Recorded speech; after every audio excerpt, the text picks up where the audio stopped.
A passenger plane has crashed in eastern Ukraine today. Malaysian Airlines lost contact with the plane that had 295 passengers on board, and its last known position was over Ukrainian airspace. Reuters has posted what it says are the first photos of the crash coming in just now. The Ukrainian government has said that it is not responsible and is blaming Russian separatists. But these separatists also denied their involvement, and spokespeople for the separatists have said that they do not have the technical capabilities to shoot down a plane which was flying at over 30,000 feet in the air. Mark, from what we've been told at this point by reporters is that President Vladimir Putin and President Obama have actually spoken about this over the phone, but there have been no official statements made by the Russian government either. It's a very confusing situation. It's a very confusing time. There are competing stories about what happened.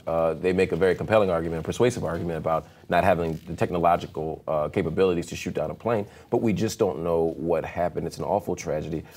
Some interesting information coming up. For example, the airline itself, Malaysian Airlines, will hold a press conference at 4 p.m. Eastern time today. That's according to the HuffPost blog, which will keep you updated on all of this information.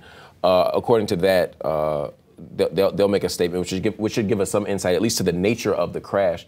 Obviously, they'll have information. Also, according to the Associated Press, at least 22 bodies have been seen on site at the Ukraine plane wreckage site. This is an awful tragedy. It's a horrible tragedy. You know, there have been other photos that have been making their way online at this point, you know, from other journalists that have been posting them. We're not showing them to you now, but they are incredibly graphic. You know, I've seen some of them, and it's a heartbreaking tragedy to see what happened here. What can you tell us about the political situation in the region of eastern Ukraine lately? You know, this terrible tragedy just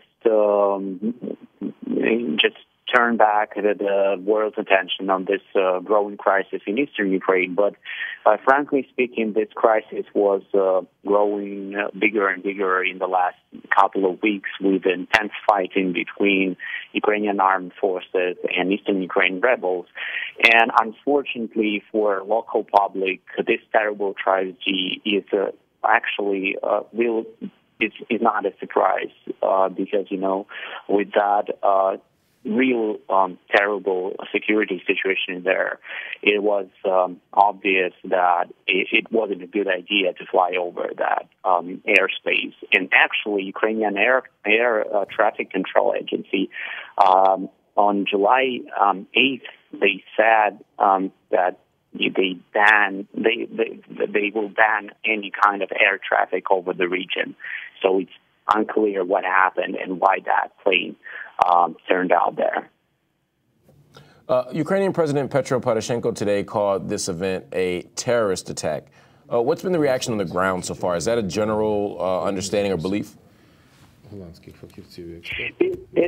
is a blame game going on, obviously, right now with a lot of Ukrainian officials and blaming the Eastern Ukraine rebels for taking down that plane, and actually even allegations surfaced that rebels actually have that kind of military capabilities with anti-aircraft missile machine.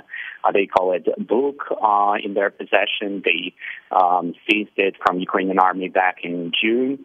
But now Eastern Ukrainian rebels deny any kind of involvement in this incident. They say that they don't have that machine, and it's really impossible for them to shoot down that jumbo jet. And, you know, but at this point, the main question is still open, whether or not any kind of investigation on the ground will be possible because this area is rebel controlled, and even, you know, Ukrainian government officials at the moment cannot access the crash site.